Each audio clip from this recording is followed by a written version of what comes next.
Special agent Fowler, please अंदर आइए। Private daily यहाँ कैमरा के साथ क्या कर रहे हैं? आज की मीटिंग को वो रिकॉर्ड करने वाले हैं। सोल्जर, थोड़ा दूर जाइए। पता होता तो अच्छे कपड़े पहन कर आता। मीटिंग वैसे ही चलेगी जैसे आज तक चलती आई है, लेकिन मैं तुम्हें बता दूं कि सुपीरियर्स काफी कुछ बदलना चाहते हैं।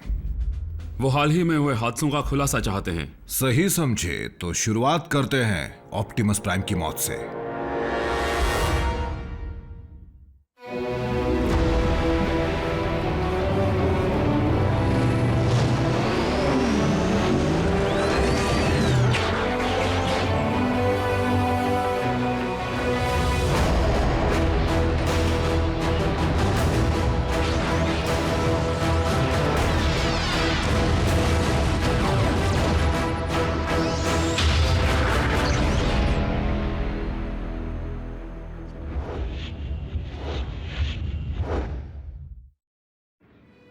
मैं आपको पहले ही बता चुका हूं, ऑप्टिमस ठीक है और जिंदा है।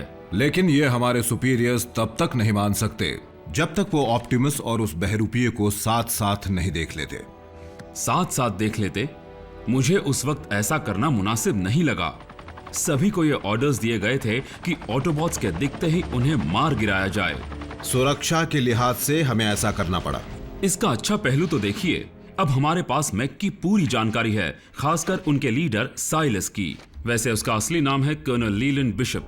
वो एक्स स्पेशल टैक्टिक्स था, प्रोजेक्ट डायनेक्लीज का आर्किटेक्ट, जिसने ऐसे सैटेलाइट्स बनाए जो धरती पर कहीं भी लेजर बीम्स फायर कर सकें। और मैं आपको बता दूं कि वही बिशप को निकाले जाने की सबसे बड़ी वजह बन गए। उसके पास ऐसे और कई भयंकर आइडियाज थे, बागी बनने के बाद उसने उन्हें भी पूरा किया। लेकिन उसकी लाश क्यों नहीं मिली? यही तो चिंता की बात है। साइलस की तरह मैक के एजेंट्स भी स्पेशल टैक्टिक्स से हो सकते हैं। उनकी पहचान हो सकती है? नहीं, वो हर वक्त अपने चेहरे को ढक कर रखते हैं, इसीलिए उनका पता लगाना ज्यादा जरूरी है। और बड़े खतरों से तो ऑटोबॉट्स निपट लेंगे, क्योंकि वही ये काम कर सकते हैं। क्योंकि तुम्हें बड़े ही खुफिया स्टार पर काम करने की इजाजत दी गई है, इसलिए मैं उनके बारे में सब कुछ जानना चाहता हूँ। हमारे ट्रांसफॉर्मिंग मेहमान ऑटोनॉमस रोबोटिक ऑर्गेनिजम्स हैं जो प्लैनेट साइबरट्रॉन से आए हैं। वो वहां जंग लड़ रहे थे। शुरुआत तो हमारे प्लैनेट से एनर्जॉन के सप्लाई के लिए हुई थी, जो हम ऑटोबॉट्स का फ्यूल और जिंदगी दोनों है, और डिसेप्टिकॉन्स का भी।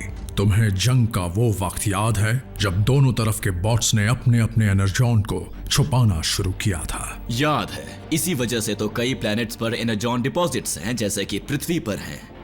और बाकी प्लैनेट्स पर भी एनर्जॉन के लिए लड़ाइयां हुई, जैसा कि यहाँ भी हो सकता है। उसी एनर्जॉन और अब डार्क एनर्जॉन की लड़ाई आज तक चली आ रही है। और तुम्हें इस बात का पक्का यकीन है? मैंने जो देखा है उसमें ना यकीन करने जैसा कुछ नहीं, लेकिन फिर भी मैं टीम प्राइम की दी फील्ड रिपोर्ट्स पर ज्यादा भरोसा करता हूँ, जो मैं आपको दिखाना चाहता हूँ। अच्छा, अब ये बताइए कि आप उनके साथ कब और कैसे जुड़े, एजेंट फाउलर?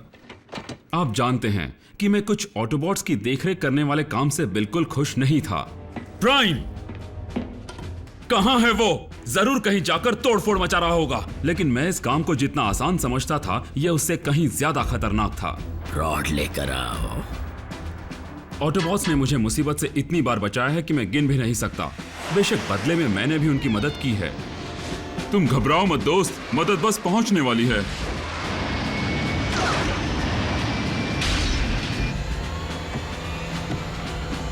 कई बार अपने अधिकारों का इस्तेमाल करके ये लड़की मेरे साथ जाएगी, तो कभी अपने तेज दिमाग का इस्तेमाल करके। हम सब सिस्टम को कैलिब्रेट कर रहे थे, और क्या है कि थोड़ी सी खराबी आ गई थी, लेकिन अब ठीक है। मतलब आप कैसे हैं? ऐसा नहीं है कि मैंने कभी गलतियां नहीं की। फिर से नहीं। नहीं, ऐसा नहीं हो सकता। एजेंट फाउलर, अब एक एक करके सबके बारे में बताइए, ताकि अगली बार उनमें से कोई दिखे तो हमें उनका नाम पता हो। हाँ, ऐसा ही कुछ समझ लीजिए। सबसे पहले है बल्क है। तुम भी कार हो? मुझे लगता है तुम एक ट्रक हो, एक मॉन्स्टर ट्रक। तुम्हें हेवी मेटल पसंद है? तुम्हारा वजन कितना होगा? तुम पंचिंग बैग की जगह मेटल बॉल यूज करते हो। देखो मिको, वॉरियर बनने से पहले मैं एक लेबर था, कंस्ट्रक्शन लेबर। मैं चीजें बनाता था, चीजें तोड़ता था, मेरा यही काम था। पता नहीं क्यों, लेकिन मेरी और उसकी ज्यादा बनती नहीं है। उससे फोन नहीं लगेगा, वो खराब पड़ा है। वैसे तो तगड़ा है पर घबराता भी है। नीचे मत देखना। उसकी हरकतों से साफ पता चलता है कि वो अक्लमंद नहीं है। छोड़ो डॉक्टर, स्कैन की कोई जरूरत नहीं। वापस लगाओ, हमें रैली का मजा लेने दो रैचेट। लेकिन उससे ज्यादा ताकतवर भी कोई नहीं। शुक्र है कि सारे साइंटिफिक काम रैचेट संभालता है। वो डॉक्टर ज्यादातर चिड़चिड़ा ही रहता है। क्या मेरी देख रेख के बिना तुम चाहते हो ना कि सब काम ठीक से हो? कितना ड्रामेबाज है। लेकिन जरूरत पड़ने पर वो अपना असली जलवा भी दिखाता है।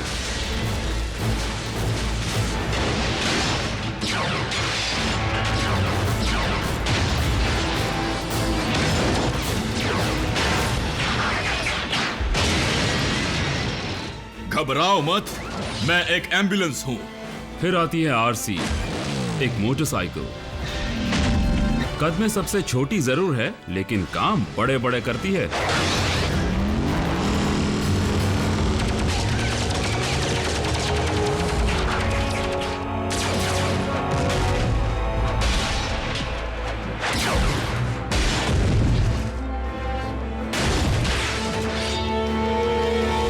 बम्बल भी टीम का स्काउट है।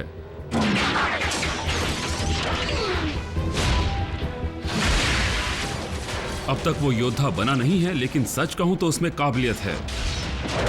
आरसी कम बोलती है, लेकिन बम्बल भी ऐसा एक भी शब्द नहीं बोलता जिसे हम समझ सकें। ये हमें अंदर बुला रहा है? नहीं, सिर्फ मुझे। पर तुम्हें कैसे पता चला? इसी ने कहा। इसके पीछे एक बड़ी वजह है। साइबरट्रॉन की जंग के दौरान मेगाट्रॉन ने बेचारे का वॉइस बॉक्स ही तोड़ दिया था।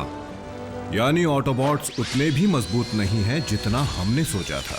आप गलत समझ रहे हैं। वो पिटे जरूर हैं, लेकिन हारे नहीं।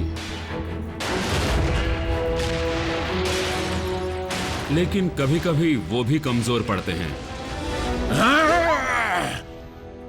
तुम लड़कियों की तरह चिल्ला रहे थे? नहीं, शायद। माना कि हमने अपने लिए ऐसा अंत नहीं चुना था, लेकिन अगर सच में यही हमारा अंत है, अगर इसी तरह हमें खत्म होना है तो नहीं, क्लिफ जंपर का सिग्नल ऑफलाइन हो चुका है। क्लिफ जा चुका है। यहाँ पर अफसोस मनाने से कोई फायदा नहीं। हमने इस बात को तब जाना जब हमने क्लिफ जंपर को खो दिया। और आपको यकीन है कि क्लिफ जंपर के बाद कोई ऑटोबॉट नहीं मरा? मैंने कहा ना, आपके पास जो बेजान ऑटोबॉट है वो प्राइम नहीं, उसकी कॉपी है। सिर्फ आपका कहना काफी नहीं होगा। जब तक हमें साइलस या मैक की बनाई उस टेक्नोलॉजी का कोई सबूत नहीं मिलता जिससे वो उस कॉपी को चला रहे थे। मैं कोई भी सुराग नहीं छोड़ते, ये बात आप भी जानते हैं। आपकी आखिरी रिपोर्ट के मुताबिक ऑप्टिमस प्राइम डिसेप्टिकॉन्स के साथ मिल गया था। जानबूझकर नहीं, प्राइम अपनी याददाश्त खो बैठा था, इसीलिए ऐसा हुआ। लेकिन ये सारे सबूत इसी तरफ इशारा करते हैं कि हाल ही में हुए हमलों के पीछे उसी का हाथ हो सकता है। देखिए, हमारे सुपीरियर्स को डर लगने लगा है कि हम जिन पर भरोसा कर रहे हैं वो कभी भी मुड़कर हम पर हमला कर सकते हैं। इसलिए मुझसे पूछा गया है कि क्या आपको ट्राइब्यूनल के सामने ले जाना ठीक रहेगा? ट्राइब्यूनल? वो तो ऑपरेशन बंद करवा सकते हैं, मुझे जेल में डाल सकते हैं। जनरल ब्राइस प्राइम धोखेबाज नहीं है, वो हमारा साथी है। वो ऑटोबॉट्स कभी किसी को नुकसान नहीं पहुंचाएंगे। उन बच्चों से पूछ लीजिए। बच्चे? वो दरअसल हमारी इन हाउस सपोर्ट टीम का नाम है। मुझे लगा था कि आप इकलौते इंसान हैं जो उनके संपर्क में हैं। वो अचानक शामिल हो गए। आपने एक खुफिया ऑपरेशन में सिविलियंस को शामिल किया? वो बड़े काबिल सिविलियंस हैं जो कई कामों में माहिर हैं, जैसे कंप्यूटर साइंस, मेडिसिन, कम्युनिकेशंस। मुझे तोड़फोड़ पसंद है। वो। मान गए? टुकड़े कर देना। नहीं समझा। सॉम्बी, तुम तो स्पेस से आए हो ना? क्या बात है। तो वो ऑर्डर्स लेना भी जानते होंगे। आप ऐसा कह सकते हैं। वेलकम टू केओ ड्राइव इन, जहाँ की पैटी नॉकआउट कर देती है। बताइए आपका ऑर्डर क्या है? उनमें मिलिट्री डिसिप्लिन की कमी जरूर है, लेकिन उनकी अलग सी सोच हमें मसले सुलझाने में मदद करती है। हाँ, कट गया। वाह क्या बात है, फोर्थ डिमेंशन में फोन का नेटवर्क नहीं है। अच्छा सुनो सुनो सुनो सुनो, फोन बजा था, मतलब कनेक्शन तो है। शायद ऑटोबॉट्स हमें इसलिए देख और सुन नहीं पा रहे हैं क्योंकि हम हाइपर स्पीड में बढ़ रहे हैं। वो सब बड़े ही बहादुर हैं।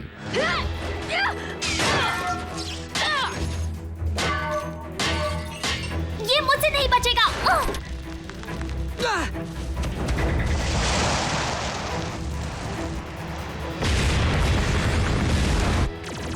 उन्होंने हर बार ये साबित किया है कि जब बात अपने देश और प्लेनेट को बचाने की हो तो वो जान पर भी खेल सकते हैं। यानी उन सिविलियंस ने दुश्मन का भी सामना किया है। मैं चेहरे भूलता नहीं, इंसानों के भी नहीं। तुमने अगर कोई चालाकी की तो तुम मेरा चेहरा कभी नहीं भूल पाओगे, कभी नहीं। इत्तेफाक से सामना होता रहा। मीको, यहाँ मत देखो। लेकिन अपना मुंह घुमा लो। लेकिन फिर भी ऑटोबॉट्स के लिए उन इंसानों और बाकी सारे इंसानों की सुरक्षा से बढ़कर और कोई चीज नहीं है। इन पर कोई प्रोटेक्टिव शेल नहीं है। अगर हमारे पैर के नीचे आ गए तो ये कुचले जाएंगे। अगर ऐसी बात है तो रैचेट, हमें चौकन्ना रहना होगा। और हमारे इंसान साथियों का भी कुछ ऐसा ही सोचना है। मेरा बरसों पुराना सपना सच हो रहा है और मैं तुम्हें या किसी और को इसे तोड़ने नहीं दूंगी, समझे? उनके और ऑटोबॉट्स के बीच मजबूत रिश्ता बन गया है। आरसी कहाँ है? तुम मुझसे चिपक क्यों नहीं जाते? मैं तुम्हारे पीछे हूँ। और मेरी गैर हाजिरी में कभी भी जरूरत पड़ी तो वो बहुत काम आए हैं। मैं स्पेशल एजेंट विलियम फाउलर बोल रहा हूँ। मैं एक बहुत ही इंपॉर्टेंट ट्रेनिंग के सिलसिले में बाहर हूँ और ट्यूसडे तक ही वापस आऊंगा। मुझे मशीनों से बात करना पसंद नहीं। लेकिन उन सिविलियंस को शामिल करने का इरादा बहुत ही नेक था। हम बस उन ऑटोबॉट्स को इंसानी तौर तरीकों से वाकिफ कराना चाहते थे और कुछ नहीं। पहरे पर खामोशी से धमाका करना चाहिए। क्या हुआ? शायद ये प्रोजेक्ट बनाने में मदद करे। तुम एक मोटरसाइकिल हो आरसी, तुम्हें पता होना चाहिए मोटरसाइकिल का इंजन बनाते कैसे हैं। तुम तो इंसान हो ना जैक, क्या तुम इंटेस्टाइन बना सकते हो? तुम चाहती हो मैं तुम्हें उस बंद जगह में ब्रिज से भेजूं जो 300 किलोमीटर प्रति घंटे की रफ्तार से चल रही है? तुम्हें पता है इस प्लान में कुछ भी गड़बड़ हो सकती है। बुरा हादसा, मानसिक या शारीरिक हानि, लोहे का घिसना। वैसे आखिरी वाला मेरे लिए था। अफसोस हमने अब तक उनके साइंस का पूरी तरह फायदा उठाना शुरू नहीं किया है। लेकिन मैं अपने B2 प्लेन को बिना फ्लाइट सूट पहने उड़ा सकता हूं। तो आपके ऑर्गन्स ना फटने की वजह क्या है?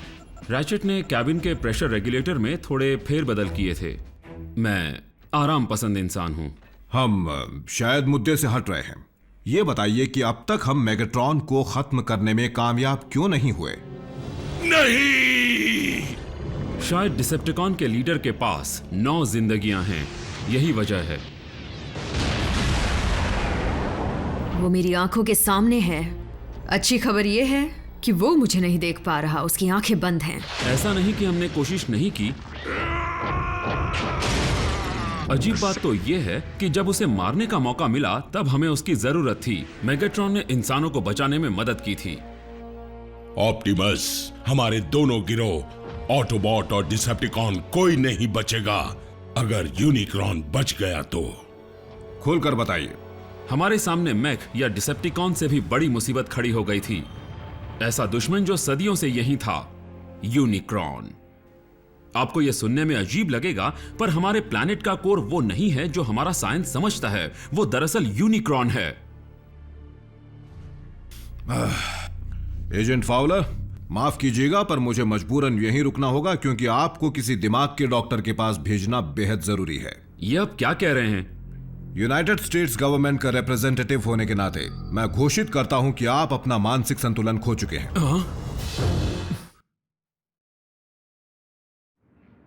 जनरल प्राइस, मेरा मानसिक संतुलन बिल्कुल ठीक है। ये आप कैसी बातें कर रहे हैं? डार्क एनर्जॉन, क्या वो काफी नहीं था जब आप कह रहे थे कि आपको सींग वाले जादुई घोड़ों पर विश्वास है? क्या? क्या आपने अभी नहीं कहा था कि मेगाट्रॉन ने यूनिक्रॉन को हराने में मदद की थी? आप ये समझे? यूनिक्रॉन, वो शैतान वाली बात? इस जानकारी को रिपोर्ट से निकाल दीजिए प्लीज। ठीक है, पर आगे से सोच समझ कर बोलिएगा। आपने कहा कि मेगाट्रॉन ने हमारा साथ दिया। हाँ, वो हालात ही कुछ ऐसे थे, लेकिन पिछली बार एक और डिसेप्टिकॉन हमारे काम आया था, स्टार स्क्रीम, क्योंकि उसे हमारी जरूरत थी। शायद वो हमसे उतनी नफरत नहीं करता था जितनी खुद की टीम से करता था। नहीं मास्टर, नहीं। स्टार स्क्रीम ने कई बार मेगाट्रॉन को धोखा देने की कोशिश की है। अगर वो सच में डिसेप्टिकॉन से अलग होना चाहता है तो उससे मिली जानकारी हमारे लिए कीमती साबित हो सकती है। मेगाट्रॉन ने मुझे बेरहमी से मारने की कोशिश की। इतना काफी नहीं तो उसने मेरी जगह अरैक्निड को दे दी और उसने भी मुझे सड़ने के लिए छोड़ दिया। तो मैं ऐसों का साथ क्यों दूं? मेगाट्रॉन स्टार स्क्रीम को खत्म करना चाहता था, इसके बावजूद स्टार स्क्रीम उसका भरोसा जीतने में लगा रहा। सोचो मेगाट्रॉन कितने खुश होंगे जब मैं उन्हें बचाने के साथ एक ऑटोबॉट भी भेंट करूंगा। फिर तो मुझे मेरी खोई हुई इज्जत वापस मिल जाएगी। स्टार स्क्रीम घबराहट में कुछ भी कर सकता है, इसलिए कुछ बातों में वो मेगाट्रॉन से ज्यादा खतरनाक हो सकता है। बस बहुत हो गया तुम्हारा मजाक, अब मैं तुम्हें नहीं छोड़ूंगा। पता नहीं वो चाहता क्या है, मेगाट्रॉन की वाहवाही या मेगाट्रॉन का ओहदा। मैं ये भी जानना चाहूंगा कि अब तक हम स्टार स्क्रीम को खत्म क्यों नहीं कर पाए। उनके उड़ने की काबिलियत उन्हें हमेशा बचा लेती है, फिर भी हम काफी बार उन्हें भारी नुकसान पहुंचा चुके हैं। मैं बता रहा था कि जब से स्टार स्क्रीम बागी बना है उसने हमें काम की बहुत सारी जानकारी दी है। स्टार स्क्रीम, मेरे पास ऐसी जानकारी है जो तुम्हारे बहुत काम आएगी। साथ में फर्स्ट एड भी लाना। लेकिन ऑटोबॉट्स भी जानते हैं कि वो मतलबी कुछ भी कर सकता है। एक कदम भी आगे बढ़ाया तो समझ लो तुम्हारा कीमती पुर्जा गया। स्टार स्क्रीम षड्यंत्र रचने में बहुत माहिर है, लेकिन वो खुद अपना सबसे बड़ा दुश्मन है।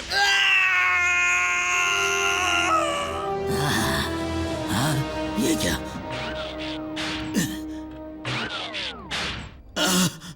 मेरा टीकॉग। तुम्हारा टीकॉग ले गए? और वो अकेला नहीं है जो मेगाट्रॉन की जगह पाना चाहता है। वो मकड़ी अरैक्निड भी बहुत बेरहम है और वो भी यही चाहती है।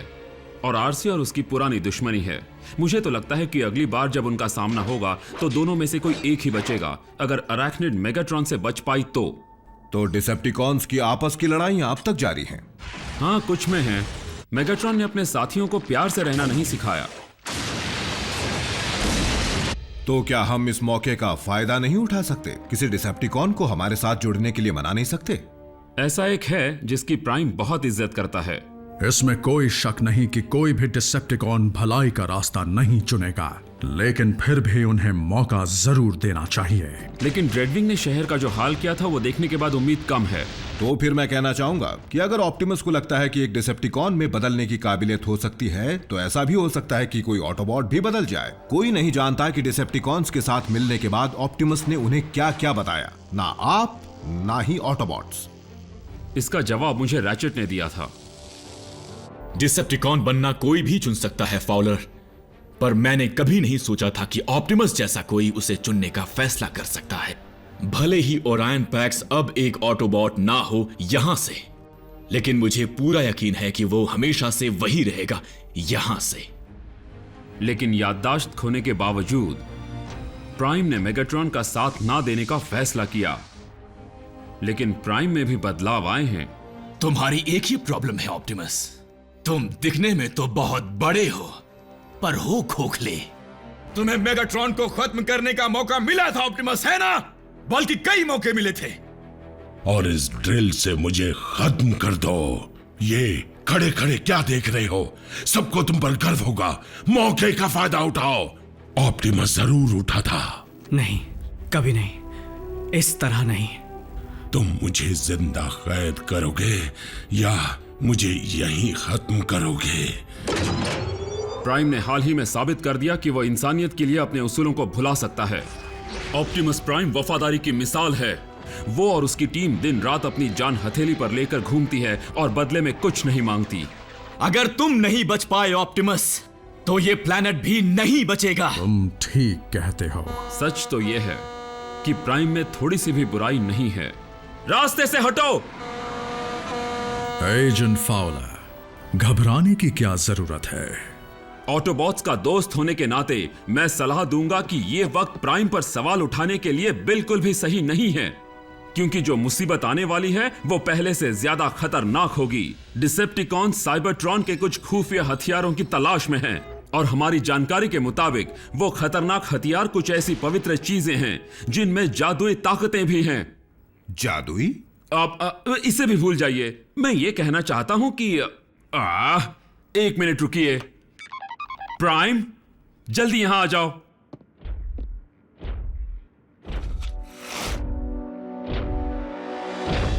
एजेंट फाउलर, क्या तुम्हें मैक के एजेंट्स का कुछ पता चला? नहीं, अब तक नहीं। जनरल ब्राइस जानना चाहते हैं कि तुम्हारी तबीयत ठीक है या नहीं। मैं बिल्कुल ठीक हूं जनरल ब्राइस। आप कैसे हैं? मैं ठीक हूं सोल्जर। फाउलर, मुझे रिपोर्ट बनाने के लिए जो जानना था वो जान गया कि ऑप्टिमस प्राइम जिंदा है और हमारा साथ कभी नहीं छोड़ेगा। हमारी बात समझने के लिए शुक्रिया सर।